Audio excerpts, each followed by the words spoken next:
Bonjour à tous et bonjour à toutes. Super de vous avoir aujourd'hui encore. Bienvenue. Ravie de vous présenter un nouveau sujet. Et je vais profiter de ces quelques minutes aussi pour rappeler, pour ceux qui n'auraient pas tout en tête, ce qu'est l'initiative, donc les clubs sportifs engagés.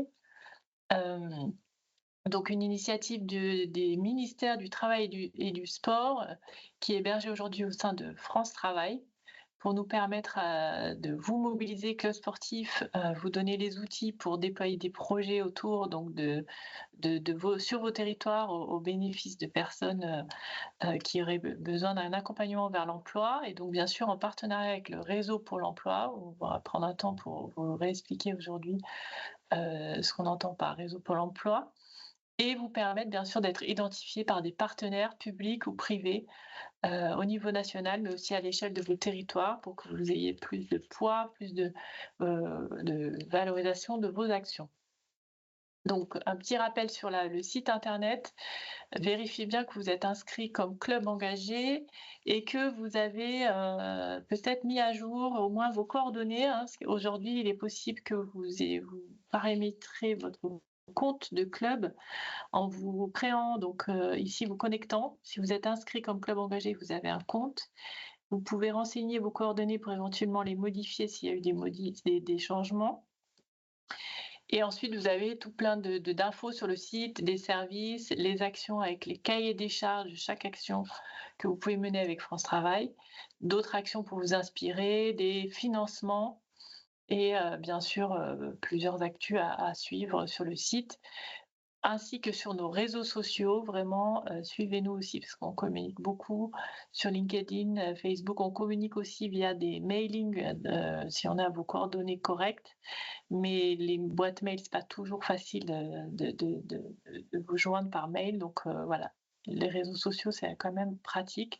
Et de la même façon, taguez-nous quand vous avez fait des posts en lien avec vos actions engagées pour qu'on puisse aussi les relayer. Et bien sûr les faire connaître, voilà, c'est l'idée. Le principe d'une action d'un club engagé, donc c'est toujours un club, association sportive via sa fédération ou en direct, que ce soit des clubs pro ou des petites associations sportives, hein, bénévoles, aucun souci. Une agence ou un partenaire, donc France Travail, des entreprises qui ont des besoins de recrutement et un public. Donc le public France Travail, c'est les 16 ans et plus. Avec donc la particularité du réseau pour l'emploi. Qu'est-ce que c'est? Aujourd'hui, donc toute personne qui recherche du travail est inscrite à France Travail, mais n'est pas nécessairement suivie par France Travail. Elle l'est peut-être suivie par exemple, pour les personnes en situation de handicap, qui est notre sujet du jour, par Cap Emploi ou pour, les jeunes plus spécifiquement et historiquement par les missions locales. Pour les bénéficiaires du RSA, donc ils sont suivis par les départements. Voilà. Et puis tout un collectif d'acteurs qui travaillent en partenariat avec France Travail, qui sont ici représentés sur cette image, et dont les clubs sportifs, vous faites partie aujourd'hui grâce au dispositif donc club sportif engagé. Vous êtes vraiment une communauté de clubs qui nous intéressent pour être en réseau localement avec donc les acteurs qui sont ici représentés, et principalement effectivement l'agence France Travail, qui par définition est en contact avec tout le réseau d'acteurs sur son territoire pour mener des actions donc au bénéfice des publics, encore une fois, de vos territoires. Et donc on a élaboré un programme en 6 actions que vous retrouvez encore une fois sur le site internet avec plusieurs briques. Donc voilà, la première, c'est d'abord de vous mettre en lien avec France Travail. Et ensuite de passer vraiment à l'action avec des modèles sur l'aller vers qui nous intéresse, c'est-à-dire qu'on a encore aujourd'hui sur le territoire des personnes qui sont ni en emploi ni en formation et qui ne sont pas identifiées par les services du réseau Pôle emploi. Et grâce au sport, on arrive à créer du lien. Donc voilà, ça c'est tout un panel d'actions qui vont nous intéresser. Après, on a la brique, le sport pour redonner confiance, donc c'est des accompagnements sur un temps plus long.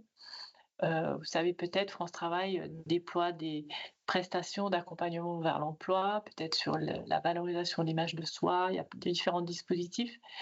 Et nous, notre philosophie, notre conviction, c'est que le sport a un véritable le sport est un véritable levier pour mobiliser ces personnes. Donc, on propose aussi un programme qu'on appelle Parcours vers l'emploi, stage de remobilisation, sur un temps plus long, d'un temps un peu plus long, peut-être sur 2 semaines. Voilà, ça c'est un modèle.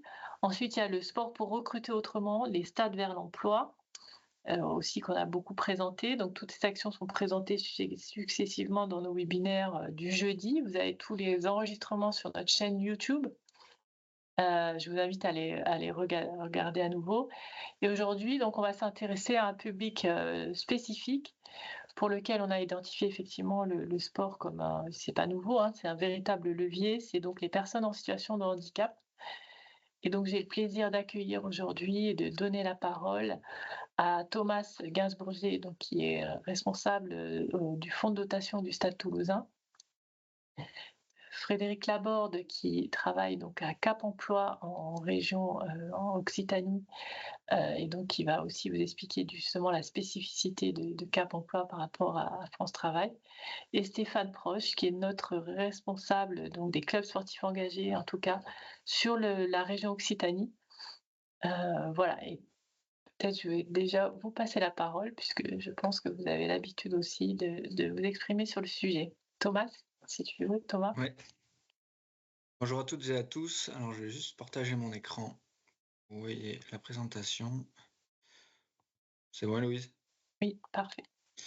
Merci Louise pour cette introduction, merci à France Travail pour son invitation et merci à vous de vous être connectés aussi nombreux.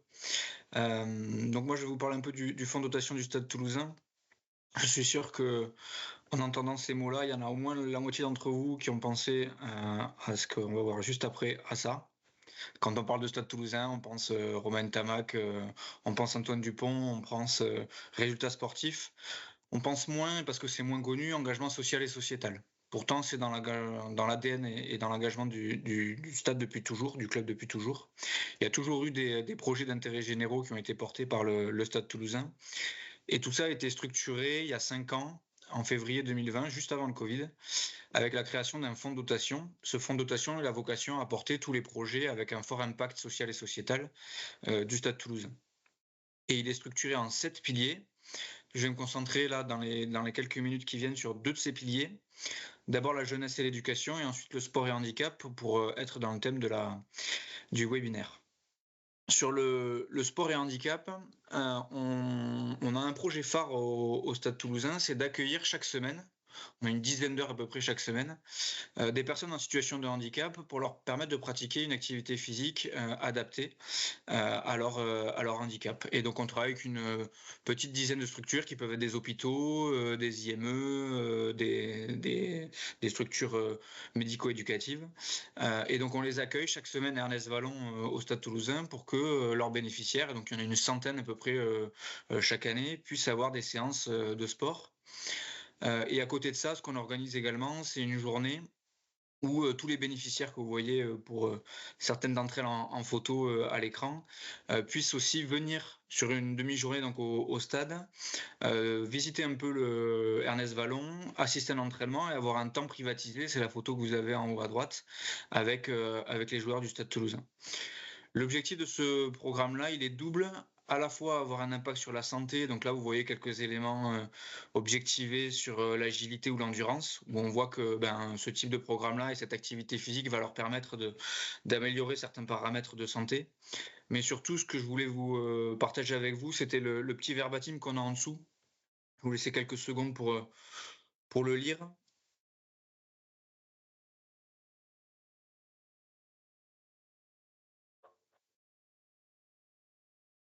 On n'entend plus, ça a coupé. Oui, je vous laisse juste quelques secondes pour lire le verbatim. Ah, pardon. Et en fait, ce qu'on voit dans ce verbatim-là, c'est que le sport, et c'est des débats qu'on avait eu avec mes collègues en préparant le webinaire de ce midi, le sport permet aussi de reprendre confiance en soi, dans la vie courante, mais aussi potentiellement pour la recherche d'emploi. Et donc, ce qu'on voit là dans ce témoignage d'une personne qui s'appelle Carolina, c'est que voilà, il y a un impact à la fois sur la santé, mais aussi sur le psychique ou le psychologique, et que voilà, ce sont aussi des éléments importants pour maintenir ou revenir dans l'emploi. Le sport est un levier important pour ces questions-là. Le deuxième projet que je voulais partager avec vous, c'est alors là on est vraiment dans la question de l'insertion professionnelle. C'est une bourse de l'emploi qu'on organise une fois par an avec un format qui est complètement atypique. En fait, l'objectif, c'est de mettre en relation des jeunes qui sont des jeunes assez éloignés de l'emploi, notamment issus des quartiers prioritaires de la ville, dont une partie, grâce à Cap Emploi qui prendra la main juste après moi, dont une partie est en situation de handicap. Et donc de mettre en relation ces jeunes-là avec les entreprises partenaires du Stade Toulousain. Et avec un format qui est atypique, puisque le matin, c'est rugby pour tout le monde, c'est la photo que vous avez en haut à droite. Donc vous pouvez avoir le DRH d'Airbus qui fait du rugby avec un jeune du Mirail, de Bagatelle ou de Bellefontaine, qui sont des quartiers prioritaires de la ville à Toulouse. Et donc l'idée de cette matinée, c'est un peu de casser la glace et de mettre tout le monde sur le même pied d'égalité, entre guillemets. Avec aussi des ateliers de sensibilisation au handisport que vous voyez en bas à gauche sur la photo avec le Stade Toulousain Handisport. Et l'après-midi, c'est des choses un peu plus classiques de job dating. Donc les jeunes, y compris les jeunes en situation de handicap, peuvent candidater sur des postes que les entreprises partenaires du club pourraient avoir à pourvoir. Et vu la population, on essaie d'aller plus loin que uniquement des job dating. Il y a aussi des ateliers sur les soft skills, des échanges plus informels sur l'insertion professionnelle et d'un accompagnement plus qualitatif que uniquement des entretiens classiques. Sur ce type d'événement, voilà, de la même manière, on voit qu'on a des retours assez positifs, à la fois sur la satisfaction quantitative des jeunes qui peuvent participer à cette bourse de l'emploi, mais aussi des éléments plus qualitatifs avec le petit verbatim que vous voyez. Voilà ce que je souhaitais partager avec vous et pour conclure, vraiment insister sur ce que tu as dit un peu aussi, Héloïse, en introduction. Je pense que le sport est un vrai levier. Alors là, vous avez 2 formes, mais je pense qu'il y en a plein d'autres. Un vrai levier dans l'insertion de professionnels, y compris de personnes en situation de handicap. Je vous remercie vivement pour votre attention. Est-ce que tu veux, pardon, est-ce que tu veux prendre deux questions que j'ai vues passer? La tranche d'âge, je pense que tu peux la repréciser, des personnes qui Al étaient ciblées par le programme? alors sur le programme Activeo, qui est le programme de sport à destination des personnes en situation de handicap, c'est tous les âges. Donc à partir de 18 ans et les personnes les plus âgées ont une soixantaine d'années. Sur la bourse de l'emploi, on se concentre vraiment sur les jeunes et donc là, on est sur une population qui a en majorité entre 16 et 29 ans. Et il y a une question sur le type de handicap. Tout handicap. Alors sur le programme, encore une fois, Activeo, donc sport et handicap, il y a vraiment tous les types de handicap. Sur la bourse de l'emploi, je laisserai peut-être Frédéric compléter. Nous, on n'a pas non plus enfin, tous les handicaps sont les bienvenus et on n'a pas de handicap particulier sur cet événement-là. Oui, je confirme, pardon, pour compléter et répondre du coup. De notre côté, sur le sourcing de candidats, pour la bourse de l'emploi, on ne regarde pas le handicap, c'est ouvert à tout le monde. Est-ce que du coup, tu peux nous expliquer ce que fait Cap Emploi, Frédéric? Oui, Passer la bonjour, bonjour tout le monde. Merci France Travail aussi également de cette invitation. Donc Cap Emploi, nous sommes présents en France. Nous sommes des opérateurs de placement spécialisés dans le placement et l'accompagnement des personnes en situation de handicap. Donc membre du service public de l'emploi, donc au même titre que France Travail et les missions locales. Membre, voilà, comme ça a été précisé par Héloïse, du réseau pour l'emploi également. Voilà, membre de plusieurs institutions qui peuvent être à l'échelle nationale et régionale. Et on est membre aussi d'un réseau KEOPS qui est l'institution, la structure qui représente l'ensemble des Cap Emploi au niveau national et régional sur diverses instances. Du coup, c'est la slide suivante. Nous sommes du coup financés par l'AGFIP, le FIPH et France Travail, donc qui financent l'ensemble de nos missions. Et du coup, on peut passer également la slide suivante. Ça va très vite. Cap emploi dont est présent dans toute la France, il y a 18 Cap emploi sur l'ensemble du territoire. Le schéma, un petit peu, c'est un département, un Cap emploi. Donc, c'est que chaque Cap emploi est un label, en fait, qui est porté par une structure majoritairement associative, majoritairement en France, structure qui relève du médico-social, donc qui est déjà sur la thématique du handicap. La plupart des structures vont porter en complément des activités avec des foyers pour des personnes en situation de handicap, des établissements spécialisés pour des personnes en situation de handicap. Et ils sont labellisés par les différents financeurs comme Cap emploi et donc opérateurs de placement spécialisés.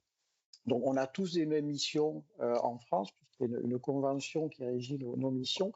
Mais après, effectivement, les organisations de chaque territoire peut être un petit peu différente au sein de chaque structure qui porte le Cap emploi.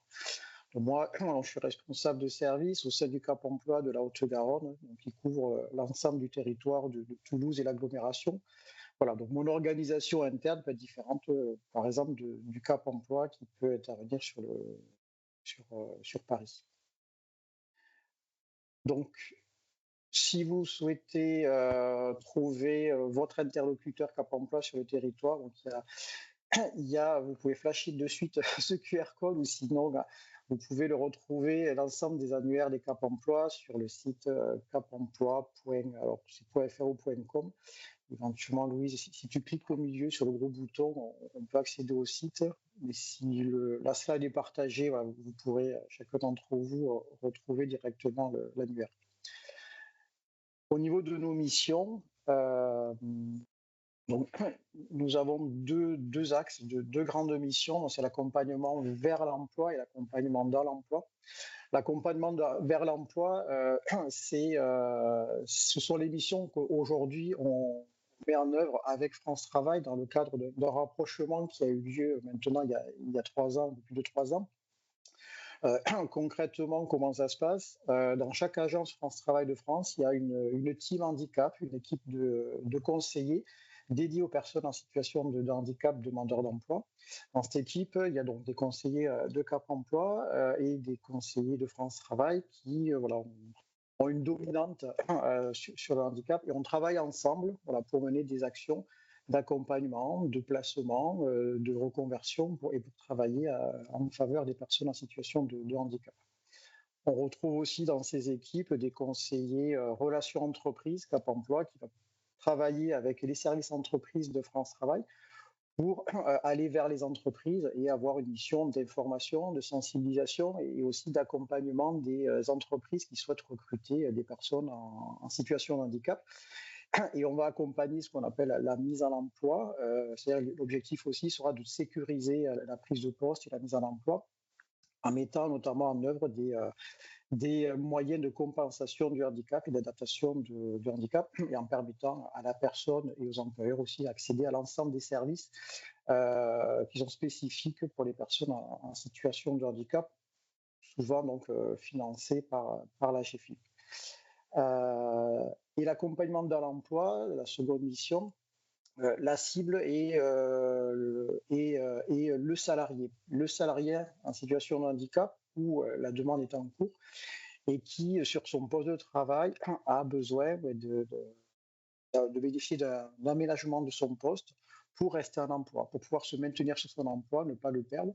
Donc là, on va travailler avec des acteurs qui sont différents de l'accompagnement vers l'emploi, puisqu'on travaille beaucoup avec les services de santé au travail, les médecins de travail, qui sont nos interlocuteurs privilégiés. On va travailler avec les services de la CARSAT qui accompagnent des salariés en arrêt de travail. Et on va intervenir pour accompagner l'aménagement de poste et également accompagner des salariés pour lesquels il y a des risques d'inaptitude et pour lesquels il y a besoin de travailler une reconversion professionnelle pour accéder à un emploi adapté au handicap. Voilà, c'est une présentation de nos missions, ce qu'on fait au niveau de Cap emploi. Quelques données chiffrées, 80% des handicaps sont invisibles. C'est vrai qu'on a une représentation du handicap, et encore aujourd'hui, c'est le fauteuil roulant, c'est la personne aveugle. Les 80% des handicaps sont invisibles. Donc c'est vrai que on le verra après à travers l'action qui a été faite au Toulouse Football Club à Toulouse. Hein. Voilà, les participants, mais 80% de ces personnes-là, on ne savait pas qu'ils étaient en situation de handicap, et pour certains, moi le premier, on a pu découvrir après, quand on a levé l'anonymat, que ces personnes-là, voilà, étaient porteurs de handicap. 80% de handicaps sont acquis en cours de vie. Alors, je parlais de maintien à l'emploi, de prévention. Voilà. Pourquoi? Parce que, à cause de maladies professionnelles, voilà, le handicap va intervenir, voilà, au cours de la vie, et du coup, il y a un travail de reconversion aussi, d'acceptation qui doit être mené. 3% des personnes sont en fauteuil roulant. Voilà, donc ça casse aussi encore cette image de handicap et égal fauteuil roulant. Et 15% des travailleurs en situation de handicap ont besoin d'une adaptation de poste. Voilà, c'est que souvent, on peut avoir des employeurs qui, toujours par la représentation, se disent oui, mais ça va être compliqué, il faut aménager le poste, ça demande du financement, ça demande du temps, mais ça représente que 15% des actifs, donc ce qui est quand même relativement faible. Et pour finir, donc aujourd'hui, le taux de chômage des bénéficiaires d'obligations d'emploi est de 12%. Voilà, le chômage est entre 7 et 8% aujourd'hui de l'ensemble de la population. Donc il y a une forte quand même assez significative depuis 3 ans, et ce rapprochement, hein, puisqu'on était autour de 16%, voilà, il y a 3-4 ans. Le rapprochement avec France Travail et toutes les actions et les volontés politiques aussi ont permis d'amener ce chiffre à 12 aujourd'hui. Mais on voit que, voilà, par rapport à l'ensemble de la population, c'est un public qui est encore fortement touché par l'inactivité. Merci voilà. Frédéric. C'est important peut-être de réexpliquer le public. Et je vois qu'il y a des questions qu'on pourra prolonger après. Stéphane, est-ce que je te laisse la parole pour présenter un peu le lien qui a été établi avec Cap Emploi? Eh bien, écoute, avec très grand plaisir. Bonjour à toutes, bonjour à tous. Bonjour aussi à nos partenaires Thomas, Frédéric, Toulousain. Alors aujourd'hui, exceptionnellement non.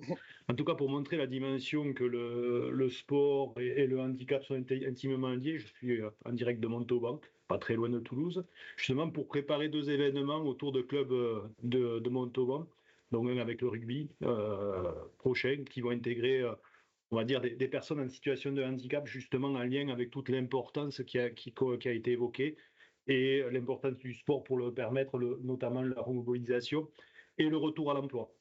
Moi, je vais me permettre de reprendre quelques termes cités par Thomas et Frédéric. J'ai noté casser la glace, mettre tout le monde sur un pied d'égalité. Ça, c'est aussi la magie du sport. Hein. C'est vraiment que sur un terrain, on est tous égaux. Et faire tomber les représentations. Ben pour ça, je vais vous parler d'une action qu'on a montée. Alors, du coup, il y a le micro. Je vais demander de fermer les micros. Si vous pouvez fermer les micros pour l'instant, merci. Voilà, hop, okay. Ça y est. Ils vont déplacer les bureaux. Bon. Et désactiver le micro.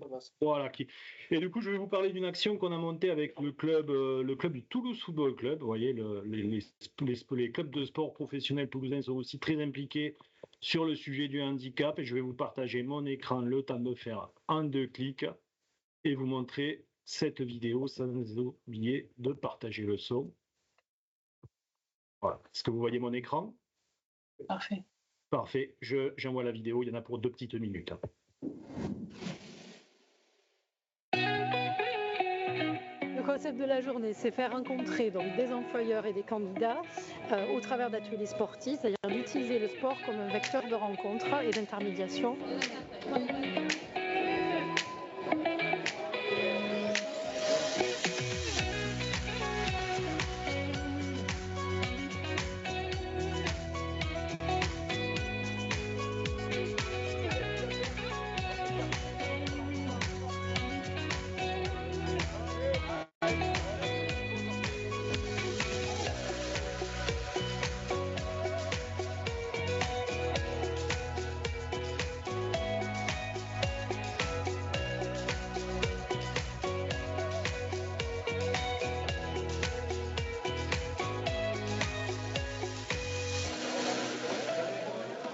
important pour nous au TFC de vous accueillir aujourd'hui parce qu'on est là pour aider notre communauté viola.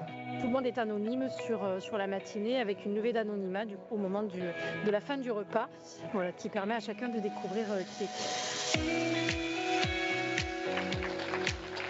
Bonjour à tous.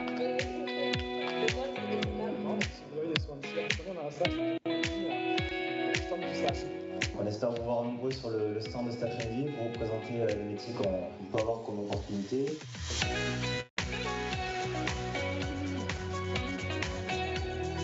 En France, les chiffres clés, c'est 14% de demandeurs d'emploi en situation de handicap, donc quasiment 2 fois plus que l'ensemble de la population en recherche d'emploi. La difficulté que rencontrent les personnes, c'est aussi de pouvoir se montrer et sortir du lot face à des recruteurs.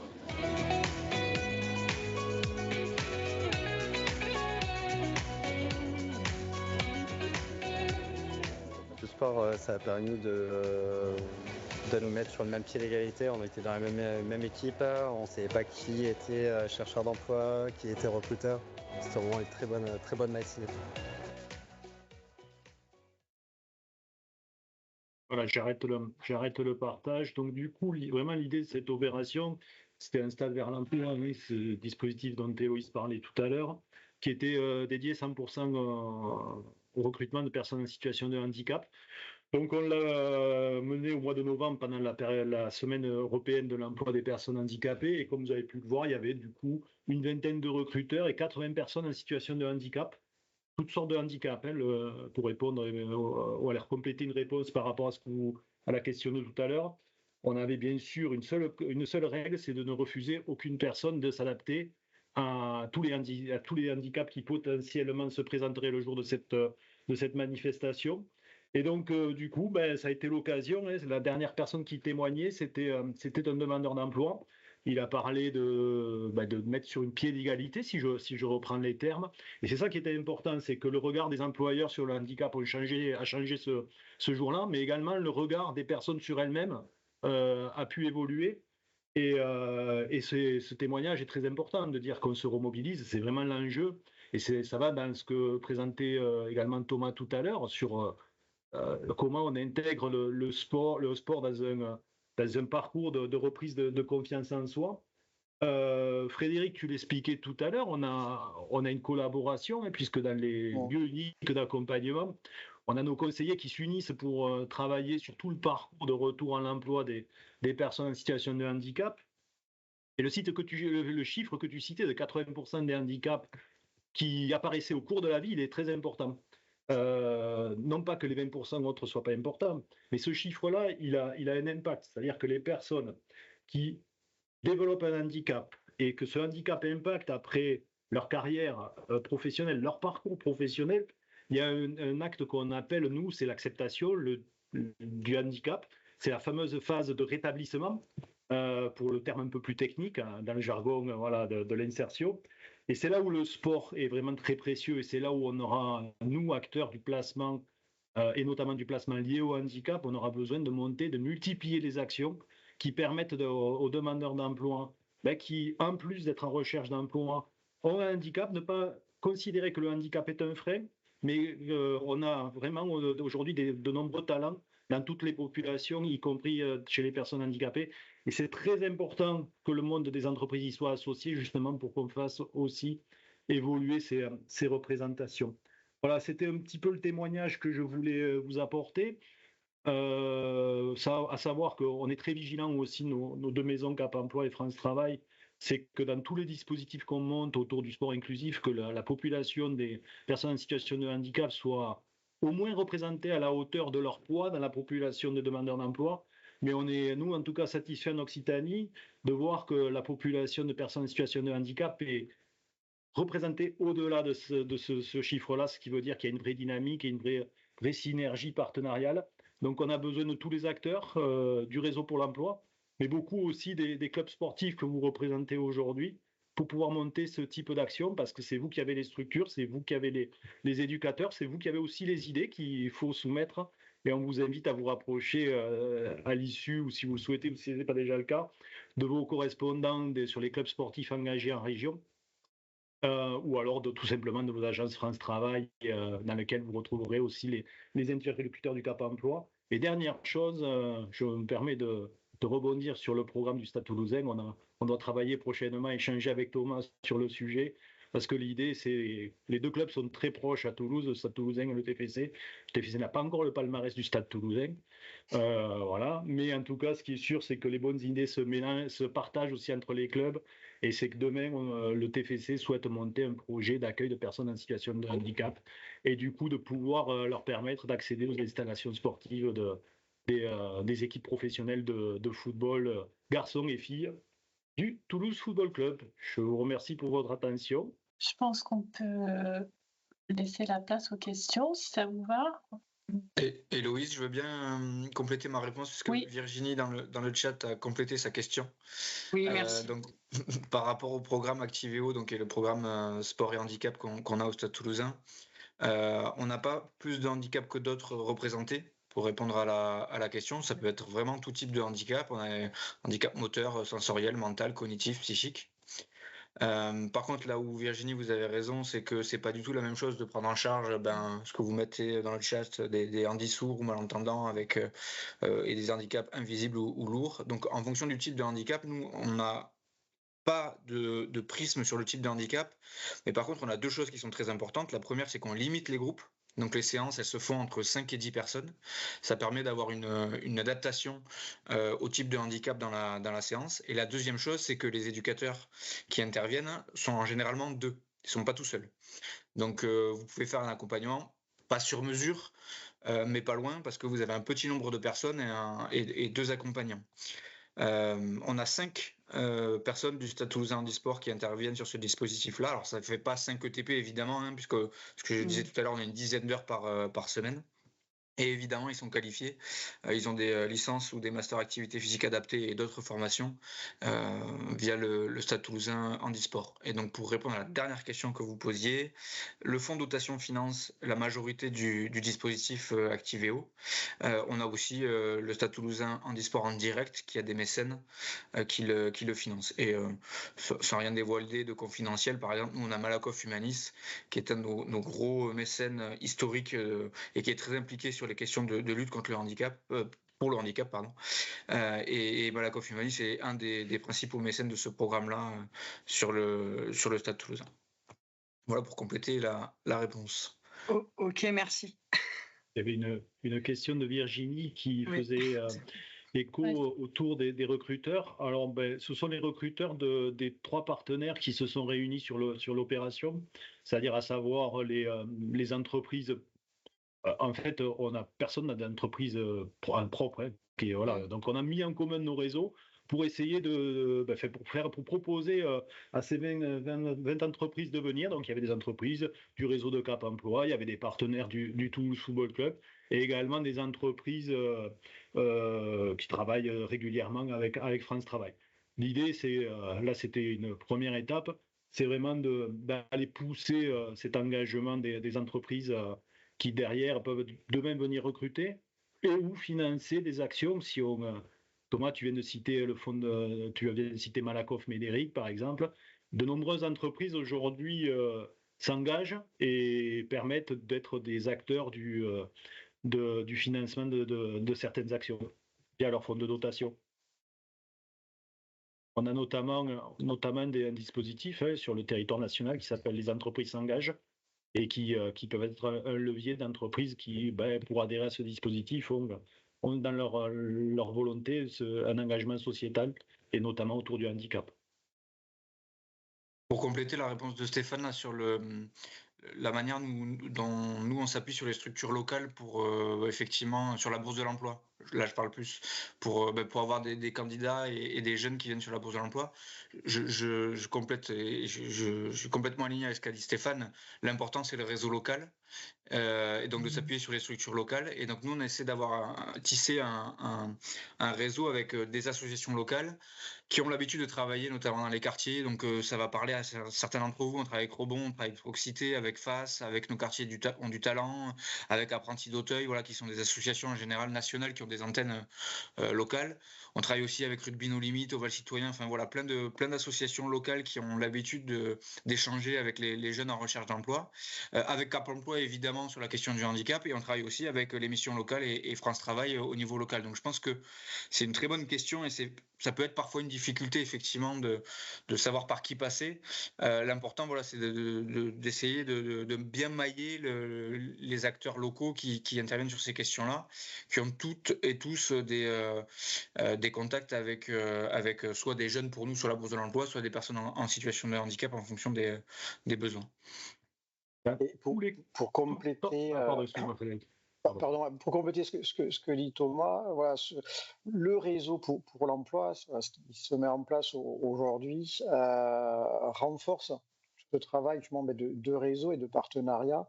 Et c'est vrai qu'aujourd'hui, voilà, nous, Cap Emploi, on peut être interpellé par un partenaire, par quelqu'un, une association, par une entreprise. Si nous, on a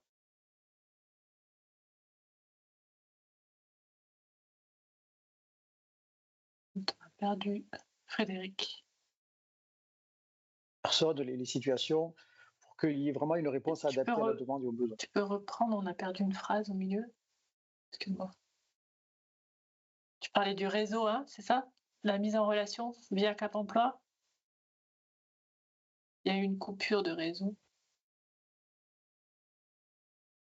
Si tu peux juste reprendre, si tu nous entends.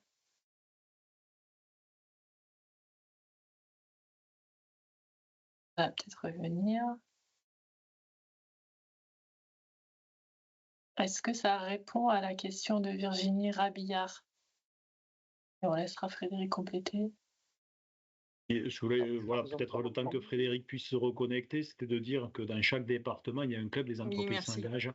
Oui. Voilà, donc n'hésitez pas, en tant que club sportif qui voulait vous engager, ou qui est déjà engagé, à vous rapprocher de vos interlocuteurs de France Travail, notamment, qui pourront faire le lien avec le club des entreprises s'engagent au niveau départemental.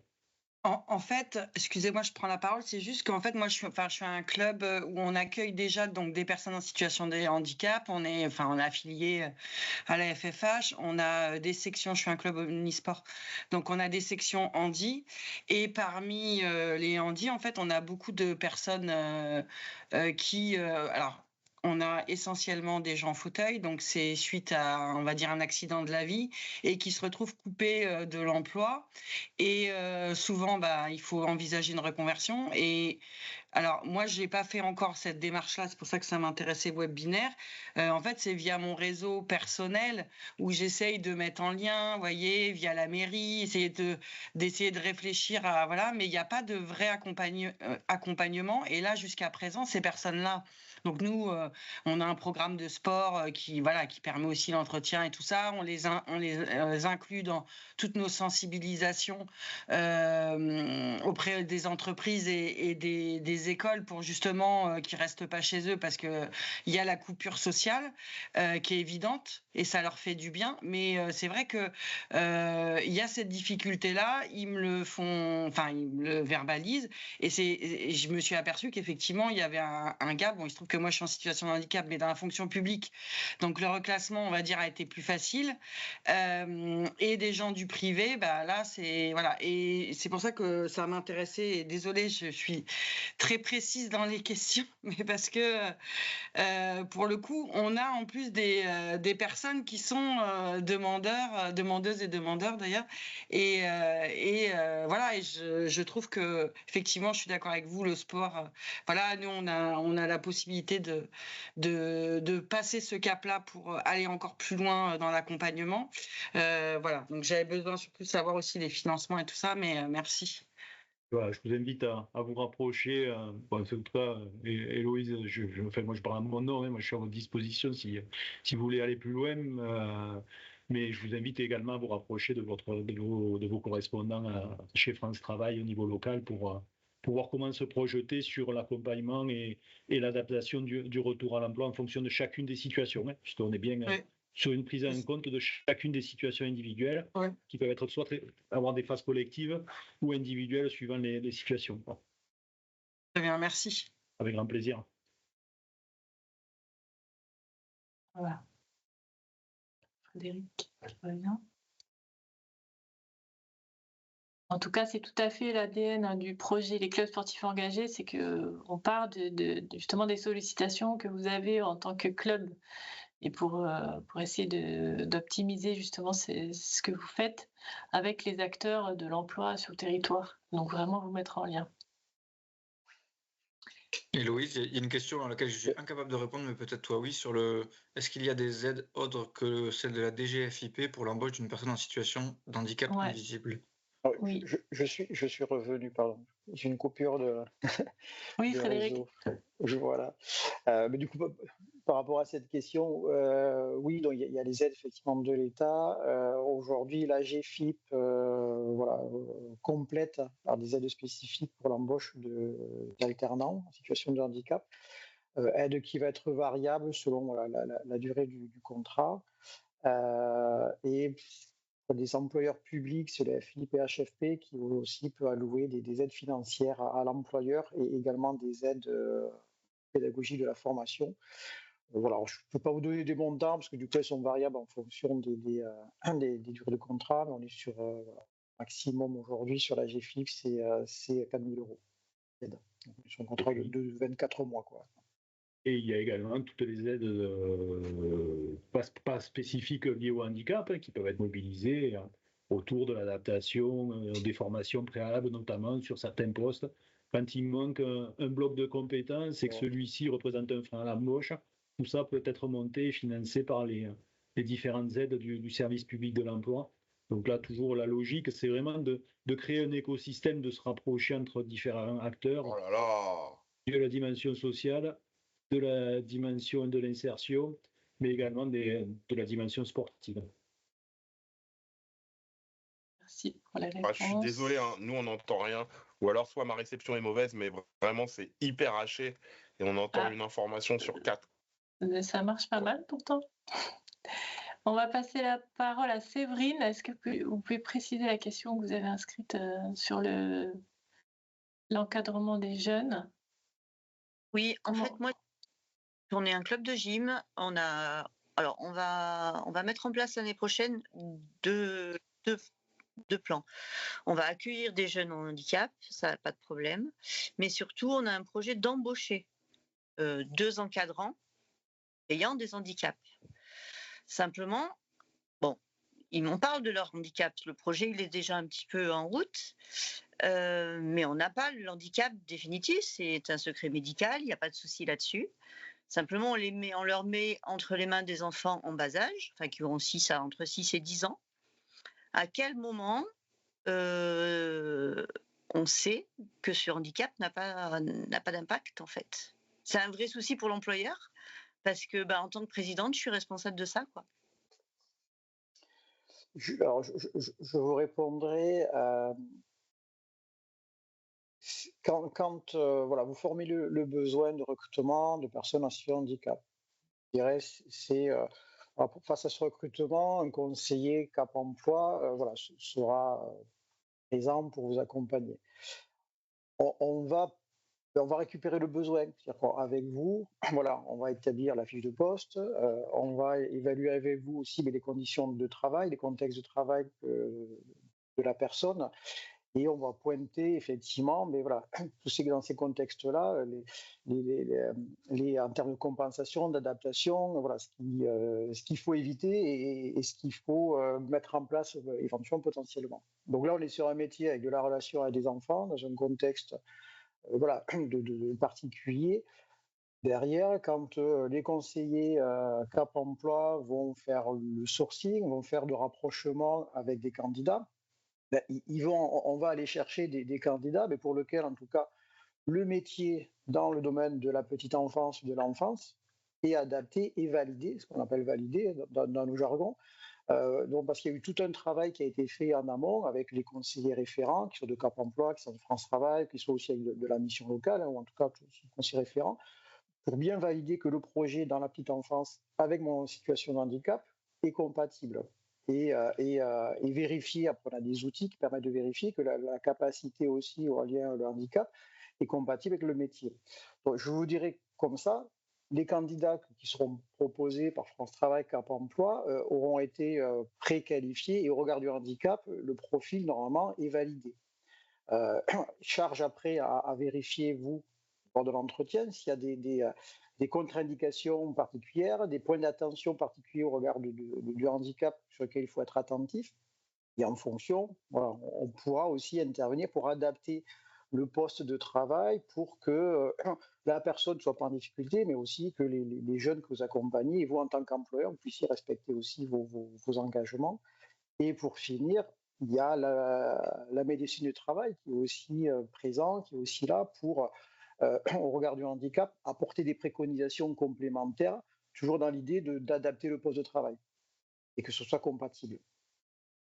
Non, mais en fait, c'est quand même sur le fait, comme vous disiez, que 80% des handicapés, on ne voit pas ce qu'il y a, quoi. Donc, du coup, c'est... Voilà.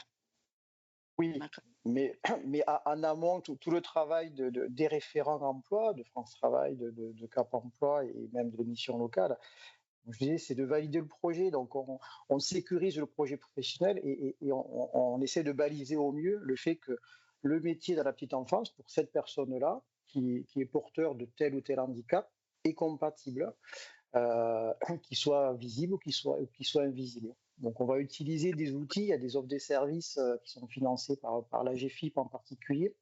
Voilà, on peut s'appuyer de prestataires spécialisés sur les différentes typologies de handicap qui vont avoir un regard plus fin sur les capacités de la personne à exercer tel et tel métier dans tel ou tel contexte et vraiment de bien appréhender le projet. Et nos objectifs, ce n'est pas d'envoyer des personnes vers des métiers qui sont tout à fait inaccessibles pour eux et qui peuvent aussi peut-être mettre en danger les personnes avec qui ils peuvent travailler, quoi. Non, mais actuellement, j'ai même des personnes intéressées et intéressantes. Mais donc, le projet, il existe, on a quasiment les candidats. Mais enfin, c'est sûr que ça fait peur pour un employeur, quoi. Voilà. Ouais, voilà, ça tout dépend des. En fait, la réponse est globale, mais on est face à chaque fois à des situations individuelles. Et la réponse doit partir de l'analyse de chacune des situations individuelles. Je prends un exemple où ça peut répondre à l'autre question par rapport au CREPS.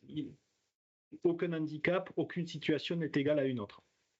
Il faut partir de la situation individuelle de la personne et effectivement, comme tu viens de l'expliquer, Frédéric, voir quelles sont par rapport aux attentes du poste, est-ce que les compétences, est-ce que les aptitudes, est-ce que la personne peut rendre les services, ou en tout cas être en phase avec les attendus du poste.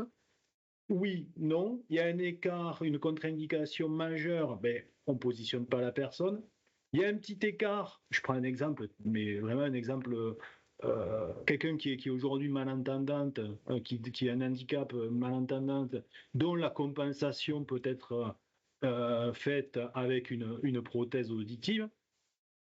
Une fois que la prothèse est installée, l'handicap, il est complètement compensé. Donc voilà, il faut vraiment, toutes les situations sont différentes. Donc ce qui est important, c'est de bien exprimer le besoin, de voir quelles seraient les contraintes liées au poste, et en face d'avoir les candidats et de mesurer effectivement cette adéquation ou pas. Et si, comme le disait Frédéric, si trop forte l'inadéquation, il faut que c'est de notre responsabilité, de notre travail, nous, d'orienter les personnes, les accompagner sur d'autres projets professionnels compatibles avec leurs contre-indications médicales. Pour illustrer sur le sujet, dans le domaine, on a des parcours réussis aujourd'hui dans le domaine du transport. Et voilà, on accompagne les personnes qui ont perdu un bras, qui sont aujourd'hui se sont reconverties comme chauffeurs de camions. On a des personnes sourdes aujourd'hui qui se forment et qui travaillent comme chauffeurs de camions. Donc en soi, tous les métiers peuvent être accessibles, mais ils sont accessibles parce qu'à un moment donné, on a validé, on a vérifié que c'était compatible et qu'il y avait cet écart que précisait Stéphane et comment on le compense. Des fois, on ne peut pas le compenser. Dans ce cas-là, dans nos accompagnements, on dit avec la personne, on ne peut pas aller plus loin, ce projet n'est pas possible. Et quand on voit qu'on peut le compenser, effectivement, on avance. Et notre mission côté Cap Emploi, c'est aussi de pouvoir intervenir auprès de vous, employeurs, et de pouvoir compenser cet écart-là pour que tout se passe de la meilleure possible.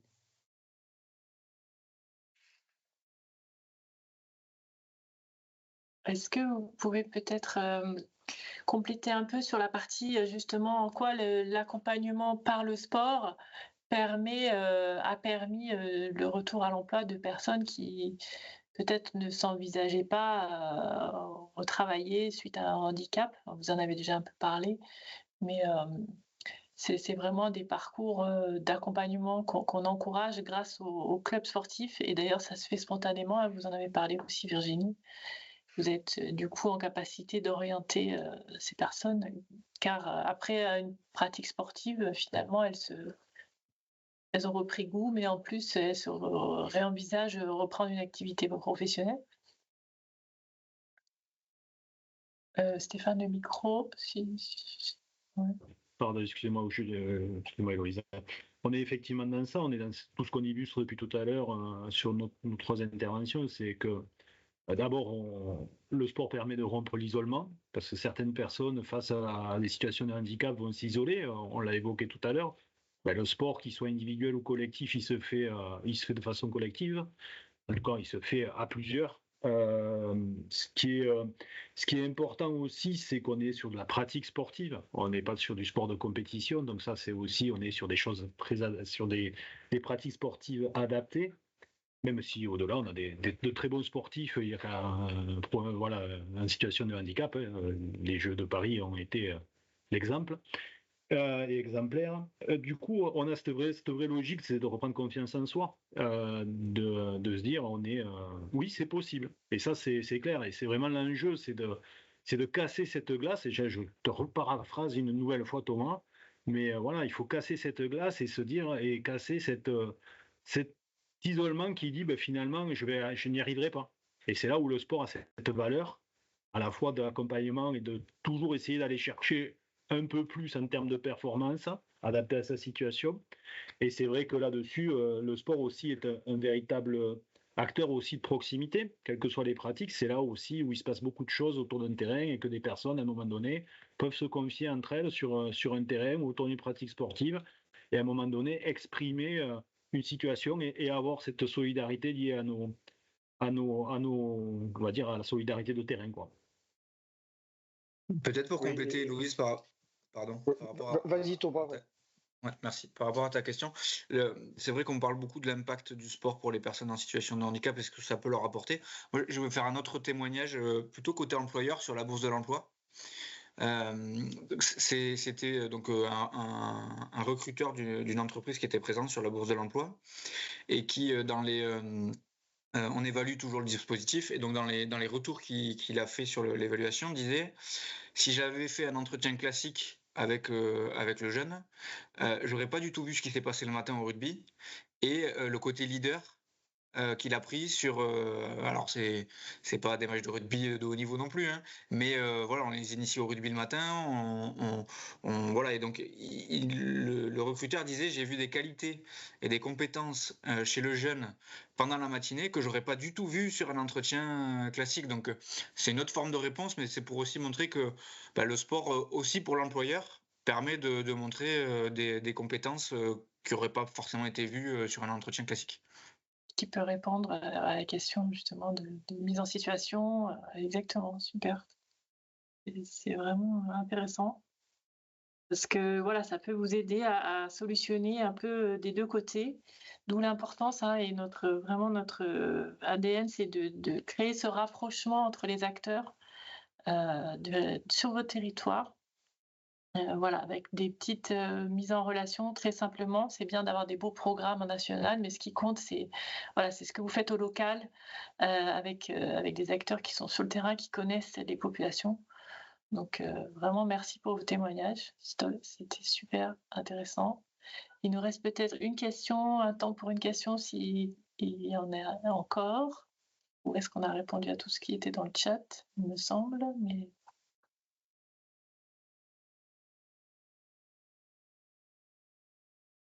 en tout cas, vous recevrez l'annuaire Cap Emploi. Vous avez aussi tout sur le site internet.